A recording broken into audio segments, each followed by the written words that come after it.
start with the koi industry, with the koi fish? It's a very nice hobby to be in. I mean, like we're discussing today, what do you have to do when you're coming from work? You can't sit all day through TV. So that was my dad, was the original seed planting by keeping this koi. And see, remember in those years, there wasn't anything like profi drums and stuff like that. They had to use the old boererate manier and salt, and then it's this. So there wasn't any development or TV programs or people like you and experts that treating and YouTube channels and people that go to Japan and buying koi. There was nothing like that. You're buying a fish from a pet shop and you try to let it stay alive. And I think that's where the challenge, and my dad was, you know, you could see he was trying to do it, but he was always battling because the information wasn't there and the technology wasn't there at the end of the day. Right. And I think I like challenges, and I think that's why I started with the hobby, because it's a thing that nature is bringing up, and no human can create such a thing like that. If you check the colors when they're coming up for the food, it's the next level in this world.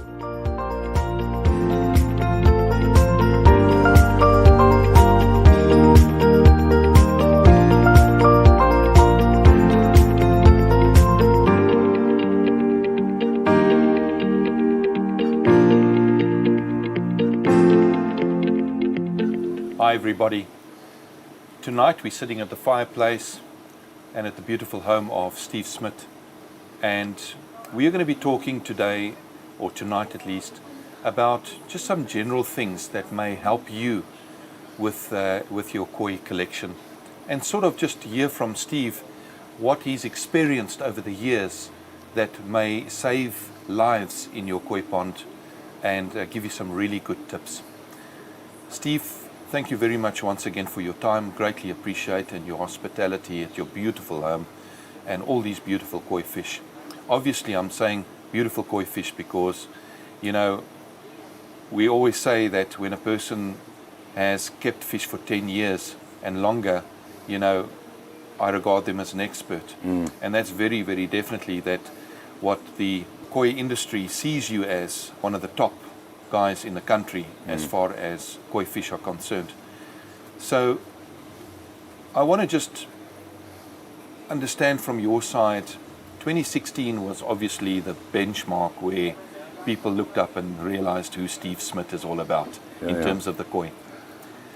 If you can take us just a little bit of a background in terms of how you got ready for 2016. Yeah, like we're discussing this afternoon, it's all about the water when it comes back to koi. Like I said to you, if you're running a fish tank or you're running a koi pond, it all goes back to the water quality. And 2016, I had a lot of tosai and a lot of nisai. And I was just feeding the koi the healthiest food I can get and giving them healthy water that you can, you know, the best at your availability. Yeah. And when I entered the fish at the show, and everybody complimented and said, yes, your white looks good, and your sumi and your red looks good. And I thought, well, if you're doing the water parameters right, and you give him the right food, you can make an impression. And you don't have to spend a fortune on the end of the day. So basically it comes down from buying the koi small or nisai and making the right choices. And then you can achieve the best koi on the show at the end of the day. So for me, it's a better achievement to buy a smaller koi and you can grow it out to be nisai, sansai, and get a award like that. There's nothing more, in Afrikaans we call it, het geeft jou plezier, it gives you much pleasure than bringing on a bigger koi and then bringing a smaller one, grow it out and you win a prize with it. Yeah, absolutely. I mean, it gave me so much joy, and realized over the years, you get books and you get people's information, but you learn out of your own mistakes. And that's why you're bringing up the koi and enter at the show and you get a surprise by winning a Supreme or a Reserve Grand Champion or Grand Champion. So it gives you motivation in life, and it's like a challenge. You know, it's an addiction that I can't explain to anybody, but I think it's coming back to keeping the koi, growing them out and keeping the water parameters in place. But again, you need to have the right filter systems, And it's not something you can just let go, and even if you've got a right filter system, it's something that you need to put your hand on and keep it that way. Anything can go wrong. Like we're discussing this often, the pH can drop for rain. Anything can happen to that pond. You get wild birds into your pond, you get frogs into the pond, and they all carry diseases. So you need to put your hand on it and just be a water doctor. The fish can keep itself. Yeah. Basically it comes down to that, and that's about it. So the saying that the Japanese have, learn how to keep water, then you have fish, is the ultimate. I mean, any living creature on this life, if you give him the right food, you give him the right living conditions, what do you expect? You get the best out of it. Yes. Even your dogs, your cats, your birds, whatever you have, give him the right conditions and they can look after themselves. You know, the first time when a guy said to me, the fish is stressed, I thought, yeah, but we humans getting stressed, how can a fish be stressed? And keeping all these years koi and the conditions not right, your nitrates is high, your ammoniac is high, you can see the fish is not happy. Yeah. And that's the way they're stressing, and they show it to you. So by sitting every day at your pond, feeding them, that's why you're learning their behavior. Koi is resting on the floor, it doesn't tell they're sick. They also rest on the floor. Yes. So by every day spending the time just enjoying your koi, you learn by their behavior. And that's the way you're keeping the koi. You learn what the conditions, what they're doing there in the day, what they eat, how many they eat. And that's what's driving you, and see, you can quickly pick up if something goes wrong. You mentioned something very interesting today as we were having a look at the program filtration systems and you know, and all the various ponds that you've got. Oh yeah. You were saying that one of the most important things that you concentrate on is that the water is constantly renewed. Yes. In its process. In other words, fresh water is constantly coming through the system per se. Yeah. And that is one of the secrets. Am I right? That's 100% correct. You can have the best filter system in the world. Remember, we're taking these fish out of nature and we're putting them in concrete ponds. Exactly. So the whole scenario where you got a river running through rocks, plants, grass, the nature is dealing with all that hazardous ammonia, nitrates by washing this water. Correct. Now we're taking it out of nature and put it in a concrete pond. So what do you expect? So the filters, yes, definitely it's helping. Mechanical is one stage, biological is another stage. If you can divide those two, you're already on the right path. Right. But still, every time you feed a fish, I said to the new guys in the game, think of you throwing toxin into the koi. Imagine every time you throw that food in, where does that food go to? It's turning into waste. What is waste turning into? Correct. Ammoniac rises, nitrate rises. So you will learn the behavior of the koi every time you feed them. You will see. I said to the guys, 3 minutes for me. If they don't finish the food, don't give them more food. And that's why you need to sit down with them. You've got the right filters, but still you need to look at every koi while they're feeding, and then you're on the right track. You can't expect the fish to live in water. You're spending how many money on filter systems, but on the end of the day, you need the fresh water to run into the pond to keep the balance right as Constantly, well. yes. Because you're washing the old water time after time, but it still gets down. So you need to put that 10% trickle in for me each day to get a constant turnover of your water by the end of the day. Now, you can run basically a small pond, but not feeding much, and you can get away without water changes. But we're in a different league where we're comparing at koi shows, so we want the koi to grow large. And you want the skin color to develop as well. So that all plays a part in how you treat the water and what you do about the water. So it depends all on what you're going to have. You're going to have a pond with just a nice water feature, then you can get away without water changes and, you know, simple filters, but still divide your mechanical and biological. Stay same to basically the same thing. I think in this country we need experience and people that you learn from that's for many years in the hobby. That's the only way you're going to get forward and enjoy your hobby. I'm glad you mentioned that, because we were talking about it just now. The minute that you and I believe that we know everything, we're already in trouble. So what we were talking about just now is that, and also for the viewers also to understand very clearly, is that this is a work in progress for all of us. As we learn, we wanting to share. That's it. And that's exactly why we're speaking to one of the top hobbyists in the country, yourself, just to share with everybody, somebody that's new to the game. You know, you can start off with a 50 Rand koi and you can grow it on, like you said just now, into something phenomenal. It's entirely up to yourself in terms of your husbandry skills, of how well you look after that fish. And that fish will reward you. Yes, genetics play a game and everything else, but 90% I do believe is how you look after that fish through its processes and keeping the immune system as strong as possible. I want to ask you a question. You have been well known for the fact that by the time that you get to the koi show, people say, how do you possibly get such beautiful white coming out? Yeah. Can you share a little secret of potassium permanganate there?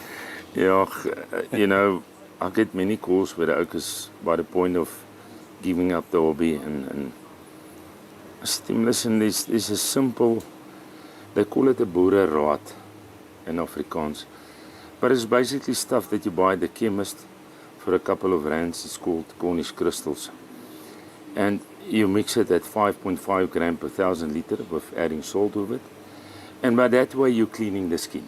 How much salt? Basically, I'm going up to 3 kilos per 1,000 Per liter. 1,000, Per right. 1,000 liter. Now, there's times that you receive Japanese fish that you can see the bacterial infection is locking heavy on it. So you can go up to 4 or 5. Okay. But again, stay on your 1.5 gram per 1,000 potassium, but you can push the salt up to 5 on the end of the day. But oxygen is very important when using potassium. But 99, I would say 99.5% that all bad bacteria doesn't stand a chance against potassium. Okay. Now, we've tried to use this antibiotic, this one, that one. You're changing, swap and changing. You send fish to, you take a, what do you call it, a swap. Yes. And send it to a lab, and they come back and telling me this is what you need. You inject the fish and hope to turn out to be good. But at the end of the day, it doesn't work.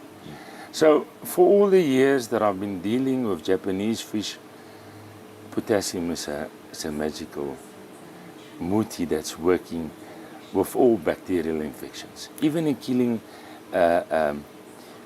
serious stuff like Kostia. Roy Pillay mentioned and said something, yeah, but it doesn't stand a chance against flukes. I said to him, is that what you're saying, that you tried against flukes? How many treatments have you done about it? I mean, it's like you going to the doctor and get antibiotics from it. It's saying on the box, finish the course.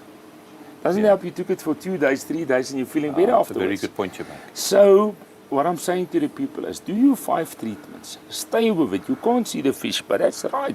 As long as they don't come up for air, you know the fish is fine. Right. For all these years, that's what I need to rely on is potassium, and it works for me. Well, I'm glad you say that because, you know, a lot of times, of course, there will be, people that will critique that. And, for many years myself, I have been extremely careful when it comes to a mineral in a water like such as salt and the oxidation of potassium permanganate with anything like that, because you can't actually put potassium permanganate in a mud dam, for instance, to oxidize, because it oxidizes so much. But what you actually we're saying today is that you keep the potassium permanganate at a point that it is purple. For at least, and that's where the trick comes in, for at least 6 to 10 hours maximum. Right. Then you start need to doing water changes. Now, so where that's most people important. make the mistake is dilute it with peroxide. Right. Or Ikari brings in a super good chemical, it's called Ultimate. Right. It dilutes it in 2 minutes. Sure. But the problem with that is it stays in the water. Right. So your follow-up treatment is going to be put on hold because you need to wait for that peroxide or the Ultimate to get out of the water so you can add the second and the third and the fourth and the fifth dosement. Yes. Otherwise, parasites working in a funny way. You can't believe it. The potassium will kill the adults, but it won't kill the eggs. Right. So that's where it comes important to do a follow-up treatment, like your antibiotic. Yes. You need to follow the course and finish it. Right. To get rid of everything. Okay. And you will see when a fish come out of the potassium, like you saw yourself, the skin is as white as silk. Yes. You can't imagine how that potassium get rid of all the slime and the excess bacteria on the fish skin. It's unbelievable how good it actually is. And the best thing about it, it doesn't cost you a fortune. Yes. Yes. So koi already cost us a lot of money, the food, the water, the filters. Now you have to pay lots for your medicine as well. And I mean, by the end of the day, people like Carl is having a 200,000 liter pond. So what is already made up liquid and some chemicals costing to treat a pond? So it's costing the oaks a fortune. Instead of going to a pharmacist and you pay 30, 40 odd rand for a bottle of Cornish crystals, potassium, and you treat the whole pond of it. The important thing is that I just wanted to also find out is many people, when we talk about potassium permanganate, to say your biological filtration will collapse. Now, in your opinion, and again I must say to the viewers, it's your opinion, it's your expertise of what we found, and it's your passion of what you found over the years that works for you, and clearly it does, of what I've seen today for sure. Of course, we from a throw in the biological chemical, perspective, yeah. how do you cope with that? Any chemical will influence your biological Good state. point. So when you finish with the treatment, you need to slowly start bringing the feeding regime back. So remember, the filter is getting harmed, you need to bring it slowly and steady up. What I said to you earlier today, fish can deal with ammonia, can deal with nitrate and nitrite as well. Yes.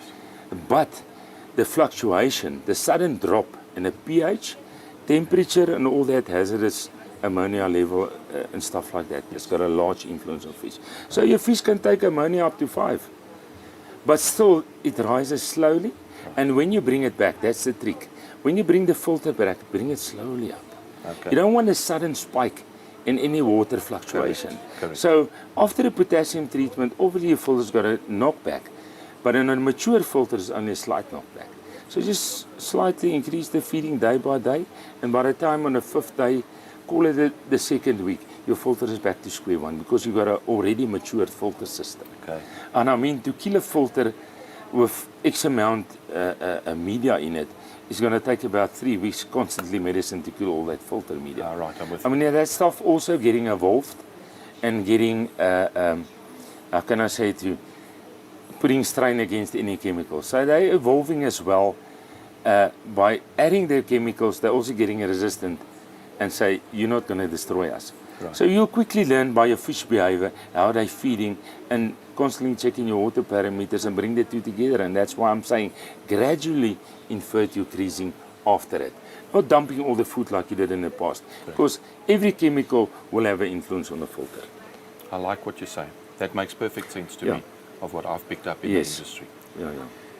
Your favorite, I notice, is definitely Gosanki. Why Gosanki?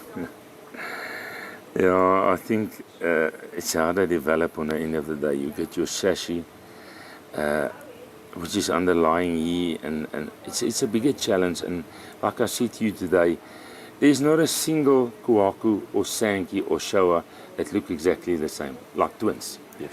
So if you buy the fish and you look at the pattern and you look at the sumi development and the yi pulling back and form a nice scalation on the fish, it's a goal that you receive and think, yes, can you imagine how that colors develop on the end of the day? Yes. And all that sashi is pulling back and they call it the edging effect on the pattern. Yes. A single color koi is nice to have. It's like a flower that, what do you call it when you, a ryker soos jy randskik? Yes. What do you call it in English? Flower arrangement. Flower arrangement. You need to have yellow in your pond. Sure. But by the end of the day, the yellow is getting boring and you're back to Sankey and Kwaku and Showa because that's the stuff that's winning the prize, and then that's the stuff that you can see the developing and how the fish is evolving and the black and, you know, developing and the patterns pulled together. And I mean, there's nothing like it. Huh? It's actually interesting that you say that, and we were discussing it again today, that the Japanese have a saying that you start as a beginner with kohaku and you end off as an expert with kuaku. Yeah. So it's exactly in line with what you're saying. top of the range. Now I think what makes it more difficult for us to find a good Sankey. For yourself that's been in Japan, how many good Sankeys do you see? Yeah. And for us to predict the future of a Sankey or a good shower is much more challenging Correct. than doing it in a Kuaku. Yes. A Kuaku can have an excess, what do you call it, red on the scales where the pattern goes 2 scales longer. Right. But by 3-4 years old, and you see that all that color is pulling back into the original pattern in. By buying a Sankey, it can have all the sumi on the tosai and this side, and by 4-5 year old, all that sumi is gone. Okay. So it's a much more challenging game to find the right Sankey and Showa than buying Kuaku. So by the end of the day, basically it's easier for us to buy a Kuaku. It's more predictable than Sankey and Showa. But still, Kuaku is the beginning, and I think on the end, you still prefer the Kuaku. I mean, look at the All Japan and most Kua shows. Who's winning the shows? The Kuaku. Yeah, Kuakus, yes. Yeah. What is your preference? Hard water, soft water? It pH? depends what's in your pond. Ah, there we go. That's a good answer. Like Isa was saying, he's the best, for me he's the best shower breeder in Japan. Then Dainichi, and then you can look at all the other breeders breeding. But he's got a pond for shower, and he's got a pond for ponds. I call him pond, but ponds for Kuaku. Sure. And hard water for sumi developing, Sankey and shower. And on your Kuaku you want the soft water. Right. But unfortunately, we as hobbyists haven't got the space and the water, so we must be coming in between. So don't be on too hard side, don't be on the soft side, because when you're coming to a pH on 6.5, 6.8, which is the Japanese is running, you're on the borderline. Correct. So if that pH has got a sudden drop any further, you can lose all your fish. So what do you prefer? You've got the sumi there. It's not spot on or the brightest as can be, but it's there. But you can relax, and you know your fish is living a healthy life. So you need to make the choice. Am I going to keep Showa or Sankey or Kuaku, or going to keep everything and living between the lines? That's very good advice that you give, because, you know, the people starting in the hobby just love to have a wide variety, first of all, to see what their preference is going to be. Yeah. I must tell you that when I was in Japan, I tested the rainwater, I tested snow, I tested the water running off the mountains, and I tested the pond water, of course with their permission, and I found that 6.5 was the average there. And that's low. It's low. So all I was trying to do is to marry up when a fish arrives in South Africa. It's a different country, different climate altogether. Now all of a sudden you put a fish and you introduce a fish into an 8 or a 7.8 or a 7.5. It's a dramatic change. Never mind municipal water with chlorine in it. The Japanese have never experienced chlorine in their water. I don't think they even know what chlorine is. They don't know exactly, let alone the poor fish. So you're already on the left foot.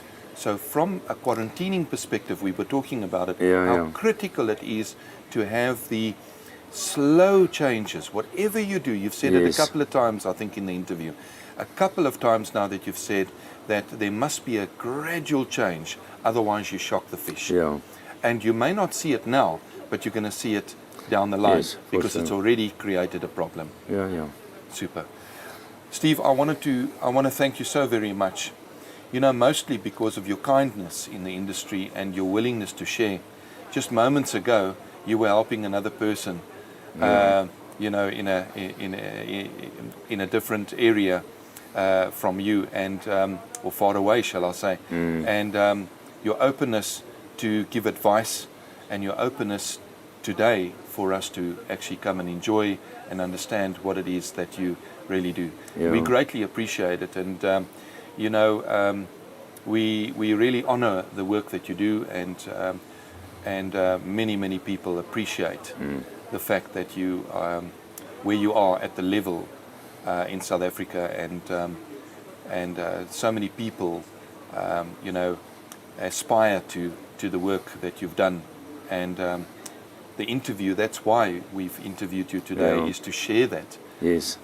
which is exactly what's your heart's desire. So we honor you, and we thank you so very much for your time. No, the pleasure is mine.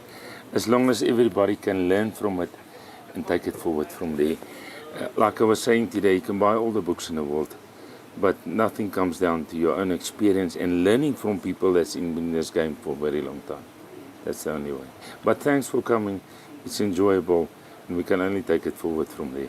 And thanks to you for all the efforts that you're putting in and bringing this whole game back to where it was in the past. So Thank you thanks so to much. you as well.